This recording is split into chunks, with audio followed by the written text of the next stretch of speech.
Shelo, ang klase ni Jay na handang tumulong. At ako naman si Lorraine T. Paderes, ang kaklase ni Jay. Magsisimula na po kami sa aming gagawin.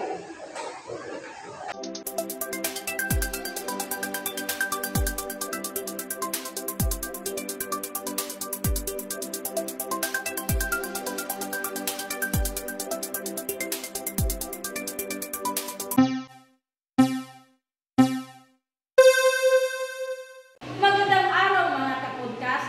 Welcome sa Tulong at Panunlan, kung saan pinag-uusapan natin ang mga kwento ng pagtuturo, pagkatuto at pag-unlad ng mga estudyante.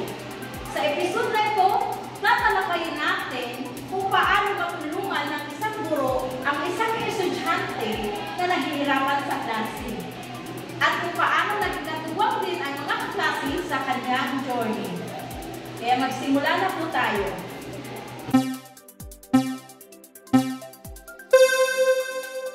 Kasama po natin ngayon sina Teacher Shelo, sina Jay, si Mark, si Lorraine. Sila po ang mga estudyante ni Teacher Shelo. Hello po sa inyo lahat. Hi po. So simulan na po natin Teacher Shelo. Paano nyo ba natulungan si Jay sa inyong klase? Alam mo, Jinky, natural na mapapansin natin ang ating mga mag-aaral.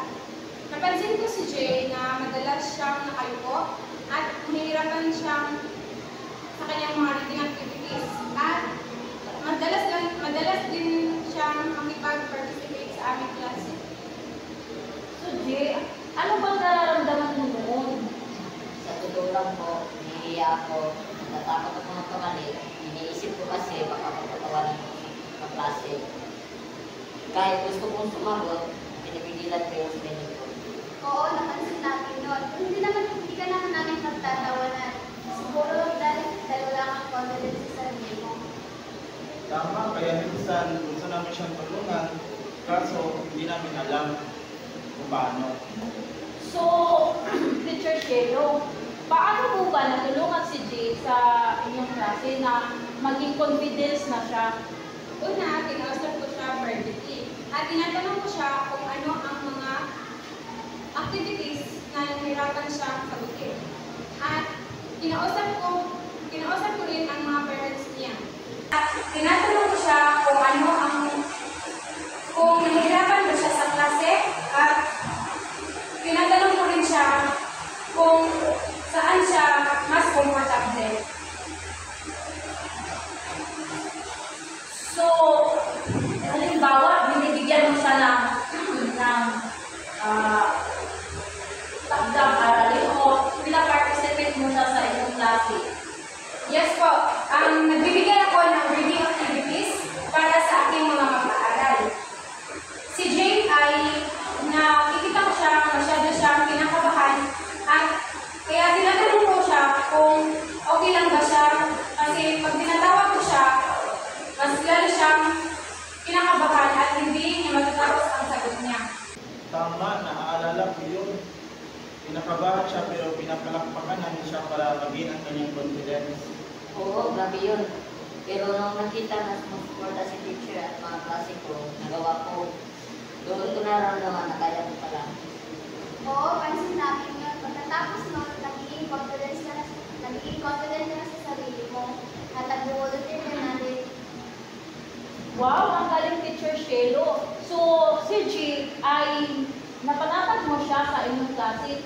Ang ganda, Teacher Shelo. Para sa iyo, ano ang maipapayo mo na reason sa mga guro? Ang mahalaga dito, makikita natin ang bawat estudyante natin na mayroon silang wish at ng pangangailangan. Hindi sila dapat natin kinakonsente sa kanilang mga ginagawa. Kung sa ganon, lahat ng mga estudyante mo ay willing ka na tulungan sila na mag-boost yung confidence nila. Yes po. Exactly. Salamat. Nagpapasalamat ako kay teacher. Dahil kung hindi niya ako tinulungan, baka hanggang ngayon, natatakot pa rin ako. At syempre, kasama din ang suporta ng mga kaklase. Ano bang na-experience niyo sa klase ninyo, Lorin? Na mas maganda talaga kapag nagtutulungan bilang teacher ang mayroon. Pati na rin mga classmate dapat supportive. Oo, kapag may isang nahihirapan, apektado ang lahat, kaya ay walang naiiwan para tayo ay sabay-sabay aangat. Tama, maganda yan. Maganda asal na tinuro mo sa inyong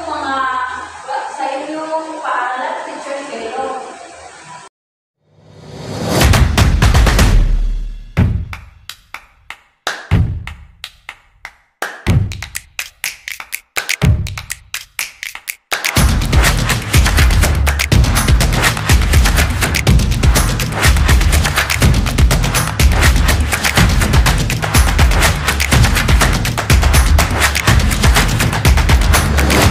Mga kapodcast, tandaan, ang tunay na guro ay hindi nagtuturo ng lesson.